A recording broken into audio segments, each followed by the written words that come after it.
Well, welcome everyone. Thank you so much for joining us tonight in the next installation of the Trent Advantage live stream series. Tonight's topic is going to be all about nursing. So my name is Zach Davidson. I'm the Nursing Admissions Officer for Trent University. I'll be hosting tonight's live stream, and I'll be asking our group of panelists some questions about the Trent Fleming School of Nursing in hopes that we can gain a little bit more information about the program and hopefully answer some of those questions that you may have about Trent's nursing program. Joining me tonight are a group of expert panelists that will be able to dive into our programs and provide you with that much needed information that you are keen on knowing as you work towards making your decisions on which nursing program is going to be the right fit for you. So I'm first going to introduce Dr. Ellen Buck-McFadden. She's the Associate Dean for the Trent Fleming School of Nursing. And then second to that is Kathleen Crook. She's our Academic Coordinator for the nursing school. And then finally, we have Sephora Joseph, who is a compressed nursing student. So she's going to bring in some of that student perspective about the programs, which is, I'm assuming, why everybody is here tonight. I got to know exactly what the students are thinking about the program. And then, of course, like I said, I already introduced myself. I'm Zach. I'm the Nursing Admissions Officer for Trent. Alrighty, so to start things off here, we'll just go into our first question, which I'm going to ask the panelists, and then they're going to have time to be able to respond to those questions. We also have a PowerPoint presentation to kind of supplement the interview for the panelists, just to provide some visual aids there for folks. I know myself, I'm a nice visual learner, so it's great to have those PowerPoint slides. Throughout the presentation, if you do have any questions, feel free to pop them in the chat, and then we'll be able to either answer them throughout the presentation, or we will have time at the end of the presentation to be able to answer those questions. You also, I believe, will have the opportunity to be able to potentially unmute yourself and be able to ask your questions using audio. If that's not available, just again, please feel free to pop those questions in our chat, and then we'll be able to answer them. Okay, with that being said, let's get into it. Alrighty, so our first question that we have here is for Ellen. And Ellen, like I had mentioned at the beginning of the presentation, this is the live stream series, which is called the Trent Advantage. So what do you think are the advantages of the Trent Fleming School of Nursing, and how will Trent prepare students for a career in nursing? Thanks.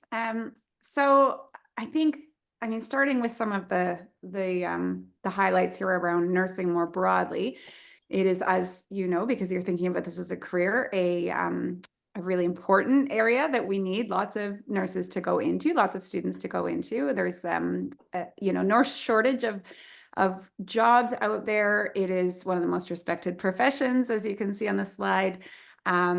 And it gives you so many opportunities to practice in a variety of different kinds of settings. So my personal background, I started in public health and did a lot of community nursing. I've done lots of work with people who are using substances and homeless, and hospice around, palliative care, and there's just so many diverse areas. So even though lots of people kind of think of nursing as being at the bedside, that of course is an important area of nursing, but there's really many different opportunities. And so I think while all schools have the requirement in Ontario to prepare nurses to be kind of generalists, so by the time you finish any degree in Ontario, you can graduate and practice in most areas of nursing as sort of a generalist.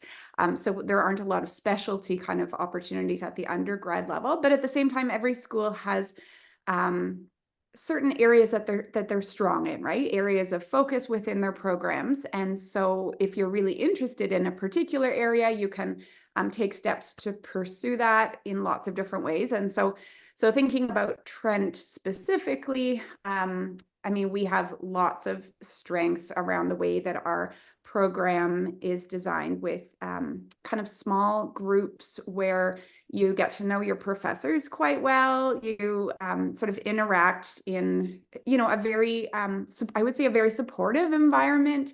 And we have a lot of opportunities for learning within the simulation. We actually have one of the few internationally accredited sim hubs So lots of opportunity to do kind of hands-on stuff right away in first year. You'll be able to get, doing labs and simulations, and also a clinical placement in first year, which is actually one of the few schools that does that.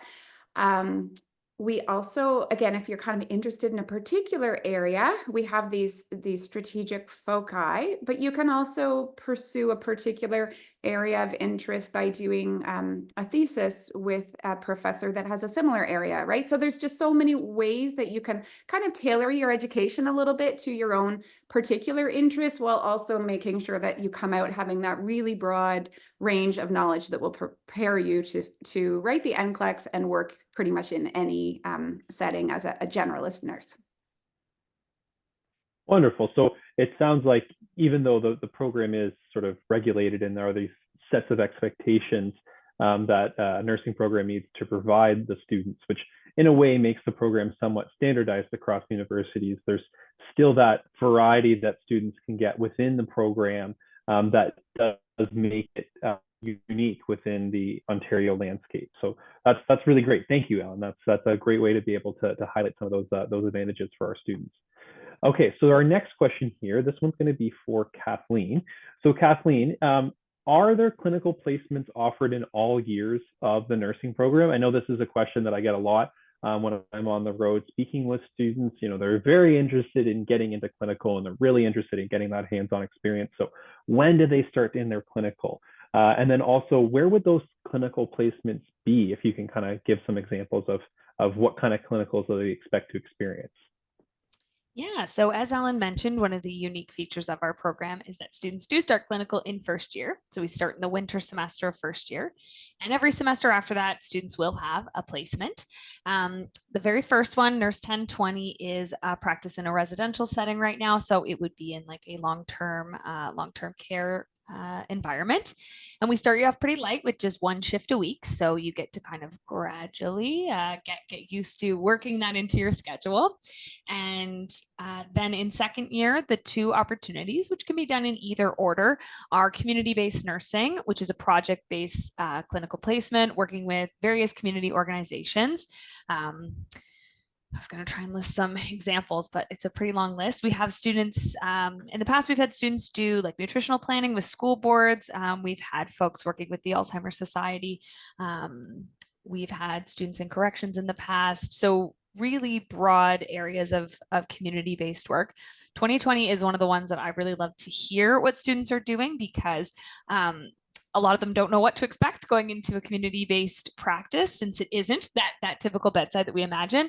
And most of the students I've spoken with have had really transformative experiences being able to work with community organizations. The other second year one is family focused practice. The time is split for the semester. So 6 weeks in mental health, and then 6 weeks in mat child placement. So they get a kind of range of experience there.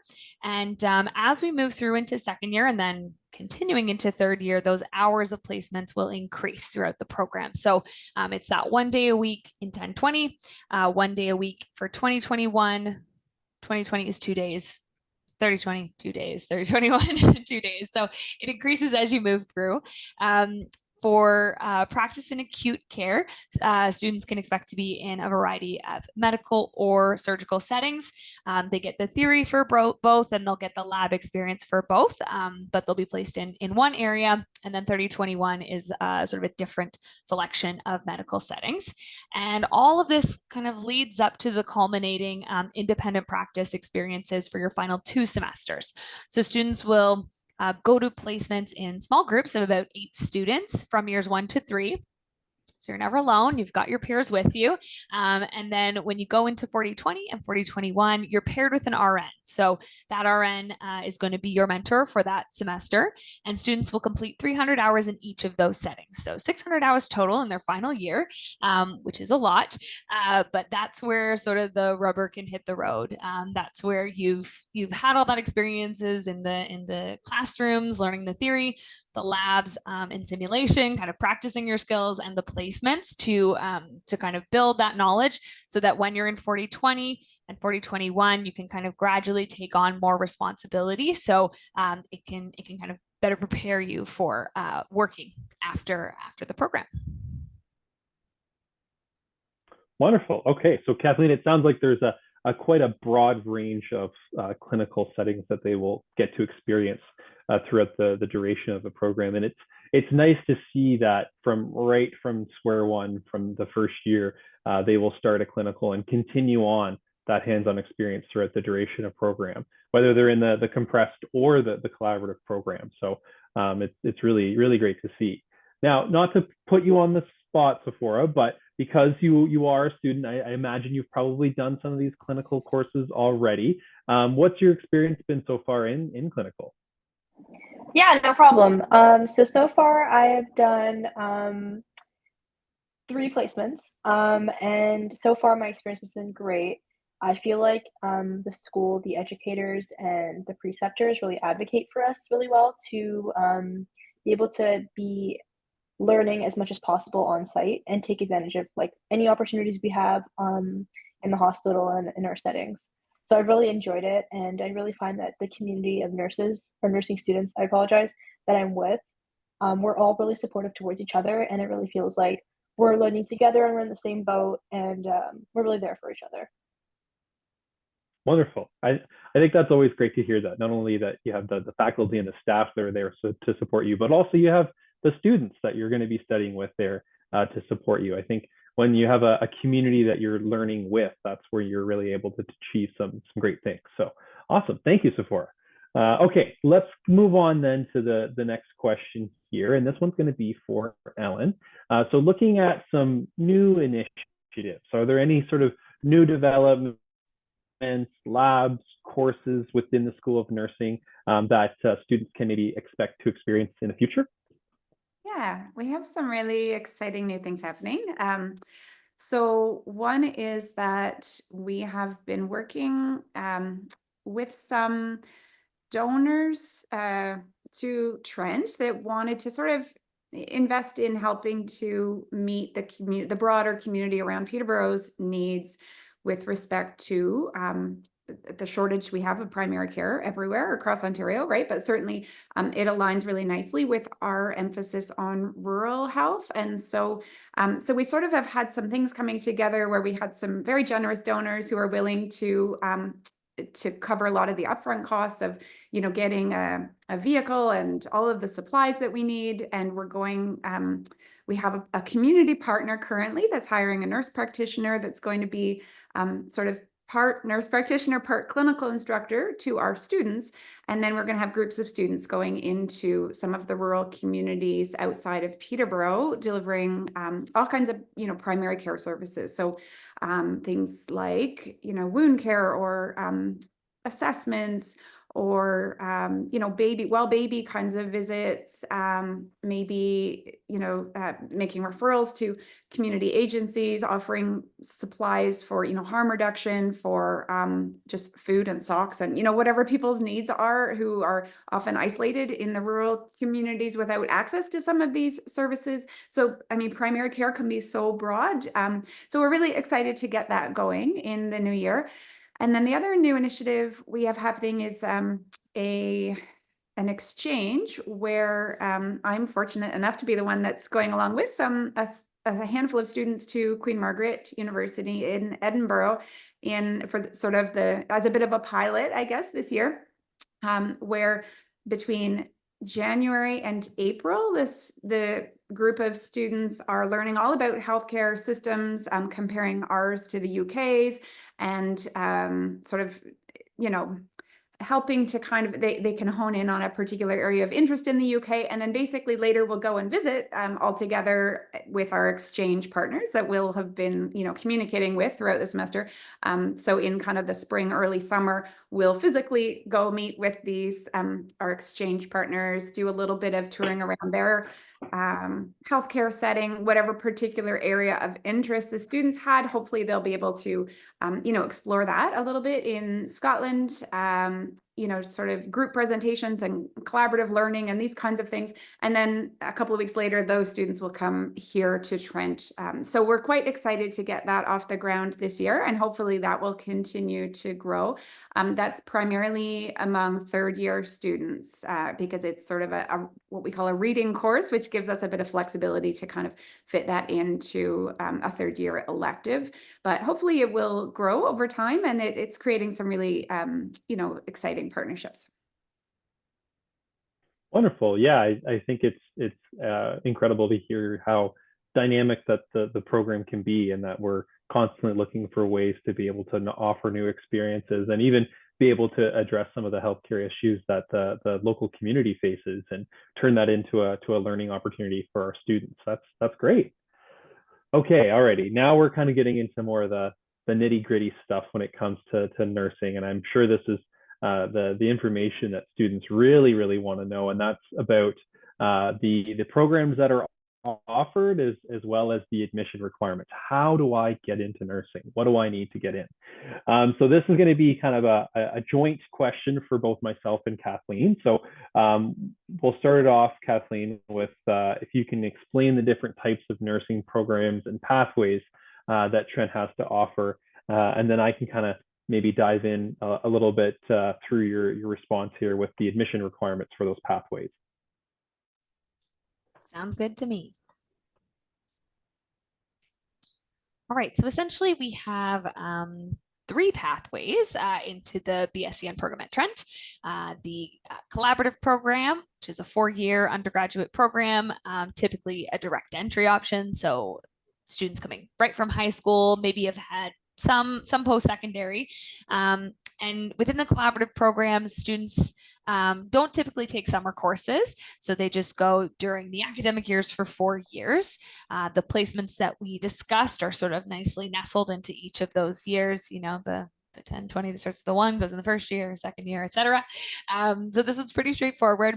One exciting thing to mention about this program, though, is that students can accelerate in the collaborative. So they're not transferring into the compressed, which we'll get to in a minute, but instead they can take some summer courses, and one summer they take a clinical placement in order to kind of speed up, and they can finish as early as 2 semesters early. So this program, yeah, typically 4 years, usually that's what the students want. But this year in particular, I've had like a lot of students asking about accelerating. So that's kind of exciting for that one. If students get into it and just want to keep going through the summer, we do have options for that. The second option is our compressed program, which is a 28-month program and is designed as a second entry program. So when it was initially developed, I think primarily for undergraduate students, folks who'd taken a few, oh, I'm sorry, I got too ahead on the compressed. Zach, do you want to chat about the admissions first? Yeah, definitely. You were just so on a roll there that I did want to take away from the collaborative admission requirements No here. So for folks that are coming from a high school background and are interested in the collaborative program, we're looking at a minimum overall average of 75%.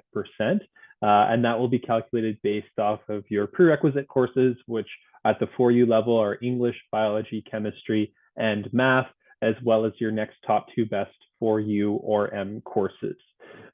For students that are coming from college, it's the same cumulative overall average that you're going to need. So a 75% coming from either a college level certificate program like a pre-health sciences or a diploma program.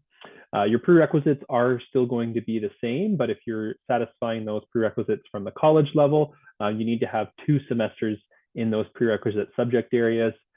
For chem, math, and bio, they need to be each at a minimum average of 65.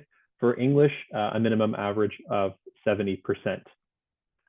Similar to that, for the university applicants that are looking for the collaborative program, your average needed is a 70%. And then if you're satisfying prerequisites from the university undergraduate level, you need to have 1 semester in those prerequisite subjects, each with a minimum average of 60%. One thing to note here is that students that are satisfying prerequisites we can take a combination post-secondary level. So it's a really great advantage for our applicants because you know, as long as they've done it within the past 10 years, either at the secondary or the post-secondary level, we can ensure that they then have those requirements satisfied. So pretty flexible when it does come to those prerequisites. Now, one thing to note is that it is going to be a competitive average that's needed in order to be eligible for admissions into the nursing program. So meeting the minimum requirements won't necessarily guarantee you a spot within the program. Alrighty, back over to you, Kathleen, and you can talk a little bit now about the compressed program. Fantastic. So for the compressed program, this program is completed in 28 months, and it's primarily for students who already have some post-secondary under their belt. So when it was kind of initially developed, it was mostly undergraduate students, so folks who might have completed a degree in something else and then decided to come back, or students who had maybe started at Trent and wanted to transfer in. But over the last couple of years, we've had a lot of practical nursing students come in as well. So for this program, students are coming in with transfer credits from other post-secondary, and that pulls out some of the course requirements of the regular 4-year program. So those need to be met in order to do the program in a shorter time frame. These students also go through the summer, so they're a little bit more nonstop, as Sephora can probably attest to, because in every summer they have 1 or 2 placements to complete, as well as some theory, which keeps them moving at that accelerated pace. But all of the same theory and placement courses are completed. So it's the same 20 full credits as the 4-year degree. They're just done kind of in a slightly different order in terms of pace. And then also some of those electives or NURS courses are coming in as transfer credits. So they're able to do it at that quicker rate. Wonderful. Alrighty, and now looking at the admission requirements for the compressed program. So very similar requirements for university students, and what Kathleen alluded to with those transfer credits. Typically, only students that have adequate post-secondary education already under their belt are eligible to apply to the compressed program. So it's mostly going to be university applicants and some practical nursing applicants that would be eligible for the compressed. The rest of our applicant pool would be eligible to apply to the 4-year collaborative program. So just looking a little bit first at university applicants, a 70% average is going to be calculated based off of your most recent 10 undergraduate credits, or the equivalent of your most recent 2 years or your last 2 years of undergraduate studies. So that's how we'll be calculating your admissions average. And you're also going to be required to have those prerequisites, like I had mentioned in the previous slide. And then also you're going to be required to have 2 credits at the 1st-year level, 1 credit at the 2nd-year level, and then 1 credit in introductory to psychology. I will note here that with the intro to psych requirement, that can be waived if you haven't done an intro to psych within your university studies, but you have done at least 1 credit at the upper year level, so either in year 3 or in year 4. So there is that flexibility there with that 1 requirement. So don't worry if you haven't done intro to psych yet, so you don't have to necessarily go out and do that if you've done some credits in the upper year level. And then lastly, I did want to touch a little bit on practical nurses, just because they are a little unique in terms of what their requirements are. So a practical nurse is eligible to apply to the collaborative program, and depending on which college you've graduated from, you may also be eligible to apply to the compressed nursing program. The minimum admissions average that you're going to need is a 75% cumulative overall average from your entire diploma program in practical nursing. You also will need to be registered in good standing with the CNO. This requirement, however, can be waived if you are planning on starting Trent's nursing program within 6 months of graduating from your practical nursing diploma program. And then lastly, PN graduates from practical nursing graduates from Fleming, Durham, Centennial, Seneca, and now Algonquin College are also eligible to apply to the compressed nursing program. So if you're a recent graduate from one of these colleges from their PN program, you can then also apply to the compressed program. Alrighty, so now getting into our fifth question here, which is a question that I'm going to ask myself. What are the alternative routes to nursing in cases where students either are considering on taking a general degree to start at university or do not meet the requirements for nursing out of high school? So if you are planning on applying to the nursing program and you are unable to receive an offer, you may be eligible to receive an alternate offer to nursing. So for students that don't have a competitive average to receive an offer of admissions to Trent's nursing program, you will be automatically considered for this alternate offer. So you won't necessarily have to worry about applying to a separate program. This alternate offer is automatically built into the admissions process. So effectively, the way that I like to kind of explain this, when you're applying to nursing, you're really applying to two programs, the nursing degree and then also this alternate offer. And the alternate offer would be to our Honors of Science program that Trent offers. So you do still need to meet minimum requirements in order to receive this alternate offer. So that would be a 65% cumulative average for post-secondary students. So if you're applying from college or from university, and then 70% for high school students. After a year in this program, this alternate offer program, students can apply to transfer into either Trent's 4-year collaborative program or the 28-month compressed nursing program.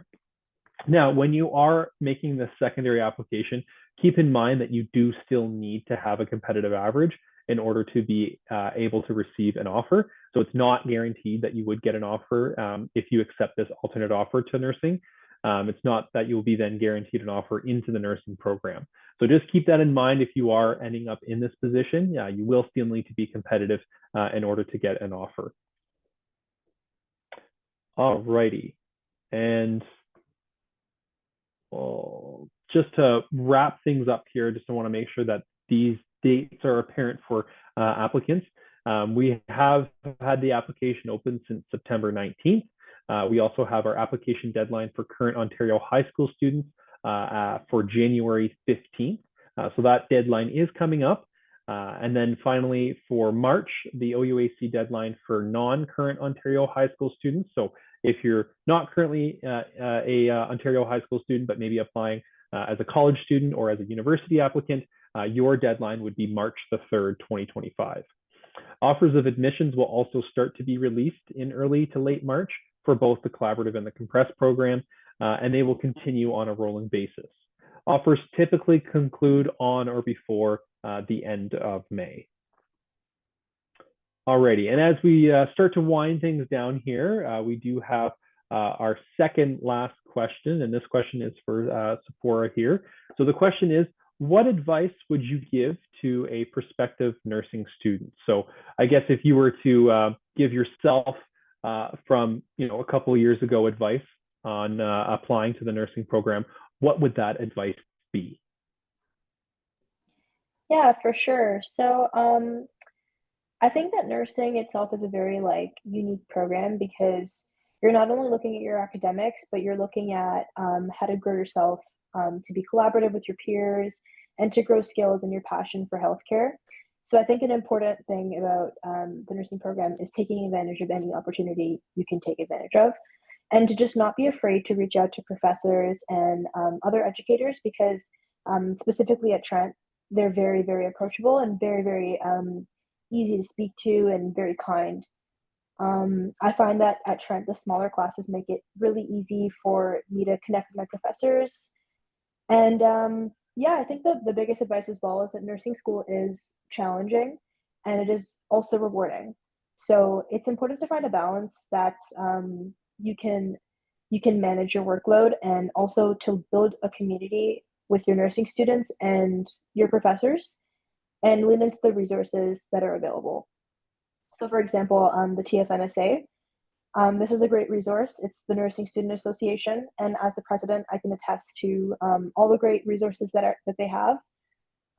Specifically this year, we have the Buddy program, and that's like the student and mentor program where we have students first year specifically, or if they're new to the program, or if they just want to have someone to speak to about challenges that they're facing in the nursing program, they have a mentor that they're set up with, and they can ask as many questions if they want.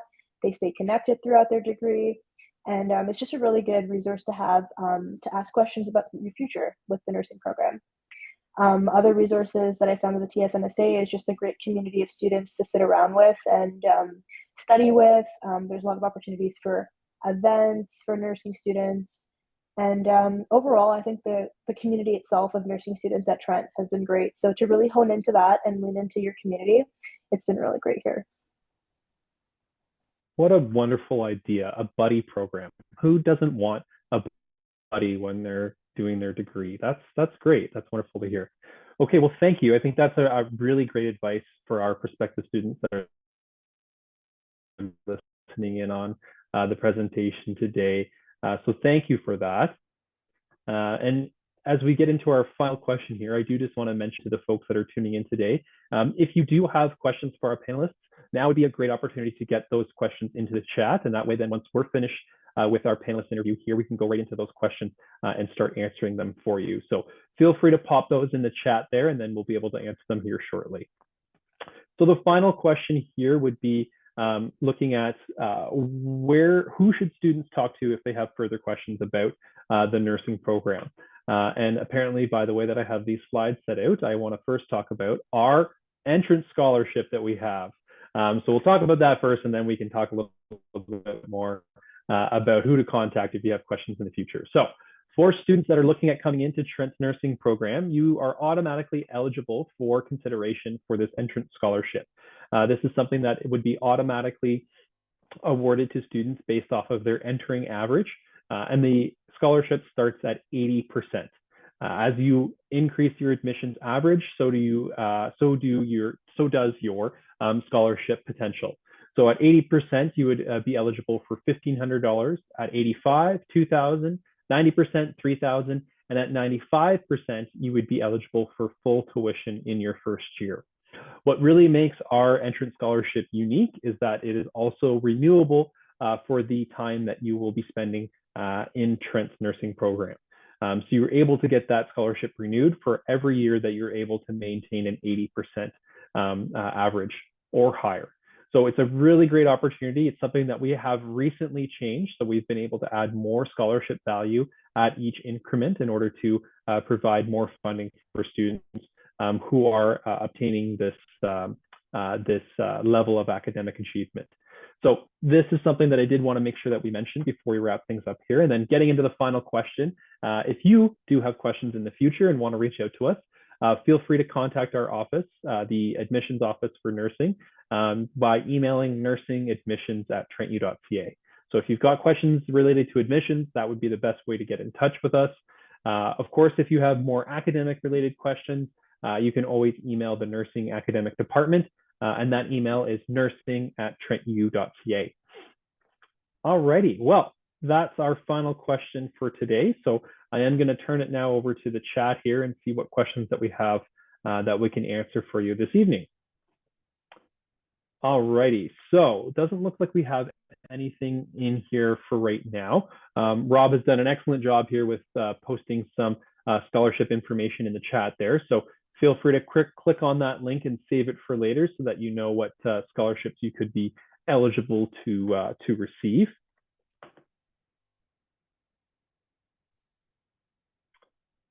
Alrighty.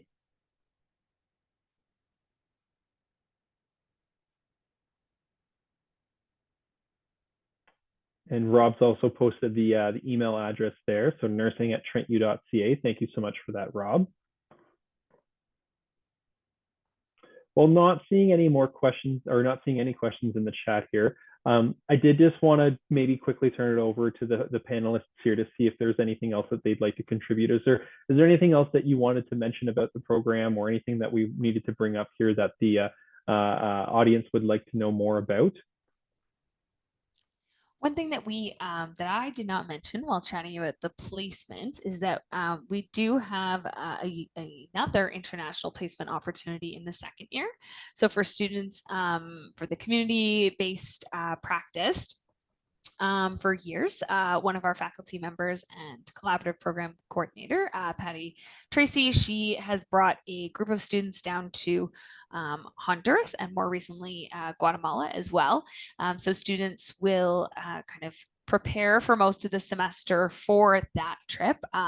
And then they go during reading week, and it's an opportunity to do an international community-based placement. So with our partner agencies that Patty works with, they provide different topics for the students. So it isn't us going there and telling them what they need for health. It's asking those partners what they would like us to talk about, what they would like our students to research, and bring that information down.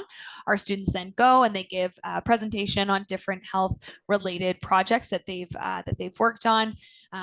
We've had students they all do some fundraising involved as well, bringing down medical supplies, different I know we used to do like clothing donations as well. So bringing down donation items, and then they, depending on the semester that they're either going to Guatemala or Honduras. So that's a unique opportunity for students who are looking for something a little bit outside the box. For folks who are looking for an international opportunity, that's another one that we like to mention.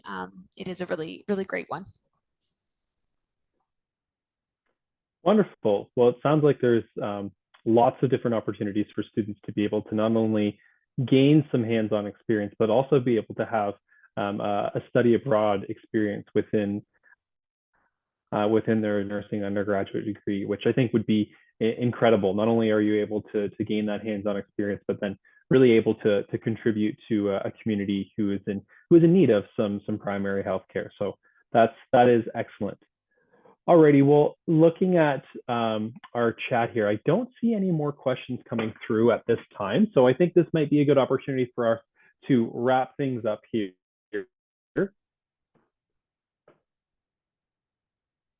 And I did want to mention just before, I hopefully didn't drop the presentation.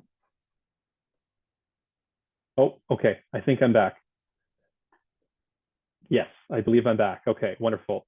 I was trying to pull up some information on the web to talk about our open house, which is happening in March. Now, I know that's some time away, but I do want to make sure that folks do mark that on their calendar. I believe it's going to be on March the 14th, which is during March break for those of you that are in high school still. So this is on the Friday of March break. It's an excellent opportunity for you to be able to come and experience everything that Trent has to offer. Especially when it comes to our nursing program, we will have our simulation hub open for students who want to come and experience that and see everything that we have to offer. We also will have faculty members talking a little bit more about the nursing program, as well as current students that will be able to chat with you about the program. You can also tour residents, get a campus tour, ask questions about other services that Trent offers, like residence scholarships, financial aid. So if you are interested in Trent, I highly recommend coming to the open house. It's the best way to kind of see yourself at Trent as a student. So with that, I do want to thank all of our panelists for joining us this evening. Thank you so much. It's invaluable, the work that you put into to these types of things, and it's really great for our prospective students to be able to hear from you and learn more about the nursing program. So thank you so much. For those that attended tonight's presentation, thank you for joining us. I hope that we were able to provide some more information about the nursing program and answer those questions that you may have. So with that, we're going to wrap things up here. So if folks want to listen to this presentation later on, we will be posting this recording on Trent's website. I believe if you just go to trentu.ca/livestream, you'll be able to find the recording there. Okay, thanks so much, everyone. Have a great evening.